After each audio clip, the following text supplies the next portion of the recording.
निंदा करने का, अगर आप किसी की निंदा करते हैं तो उसके दुष्परिणाम प्राप्त होते हैं।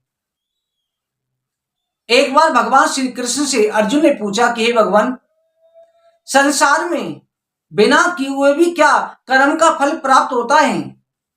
भगवान श्री कृष्ण ने कहा कि हे अर्जुन, कई बार ऐसा होता है कि प्राणी कर्म नहीं करता, जैसे पाप नहीं करता, फिर भी उसे पाप की प्राप्ति हो जाती है, पाप लग जाता है।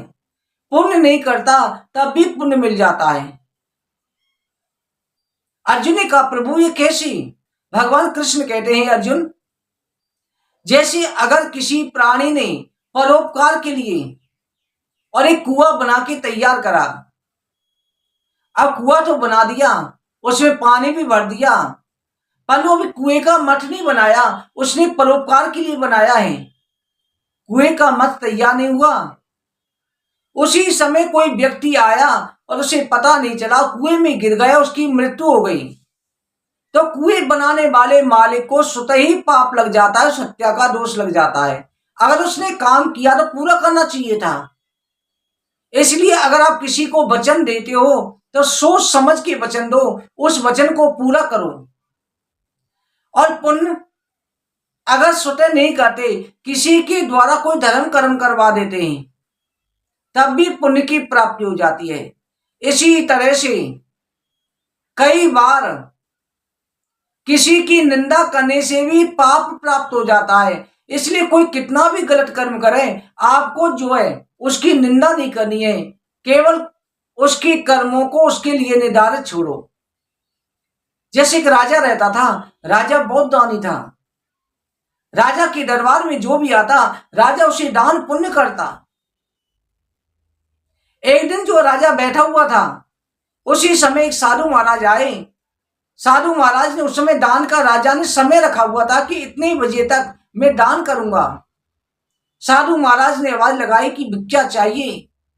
राजन का भगवान इस समय दान करने का समय समाप्त हो चुका है, अब कल लाना। साधु का राजन मैं आया हूं तो बिना भिक्षा लिए नहीं जाऊंगा। राजा ने देखा कि साधु जिद कर रहा है, लगता है कोई लोभी है, धन का लालची है, पाखंडी है। ये सोचकर के घोड़े की लीड उठवा करके साधु की झोली में डलवा दी।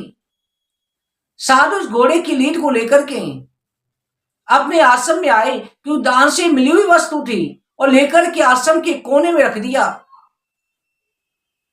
इधर जो घोड़े की लीड पर उसको उठा के फेंका नहीं, उस पर कूड़ा जमता रहा, धूल मिट्टी जमती नहीं, बड़ा सा ढेर बन गया।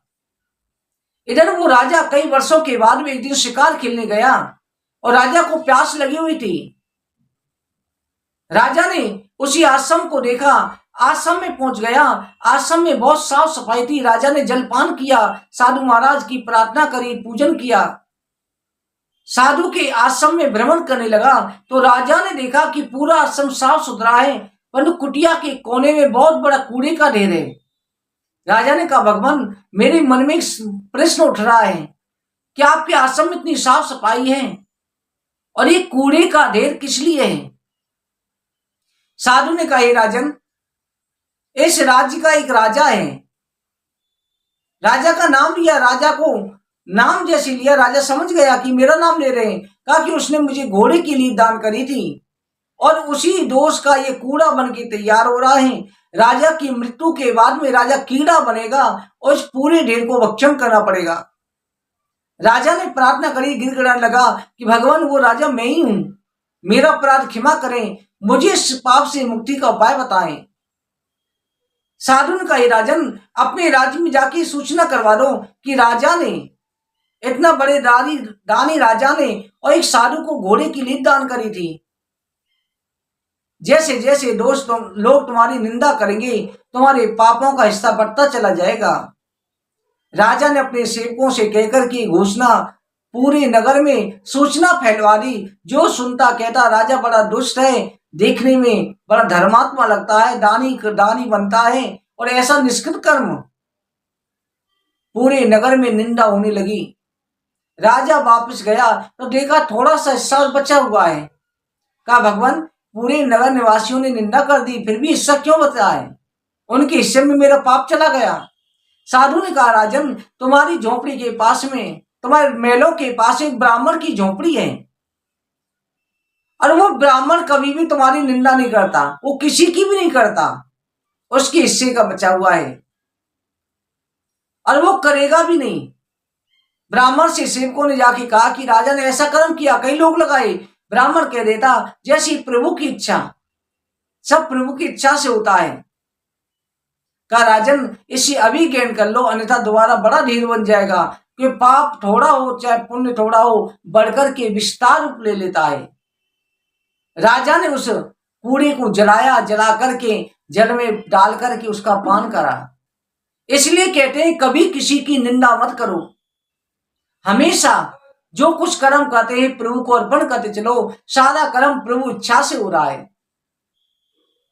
प्रिय दर्शकों, इसी प्रकार की धार्मिक कथाएं सुनने के लिए आप हमारे चैनल पर बने रहें। आप सभी का दिन मंगल में रहे, प्रभु बांकी बिहारी कृपा दृष्टि बनी रहे। जय श्री कृष्ण।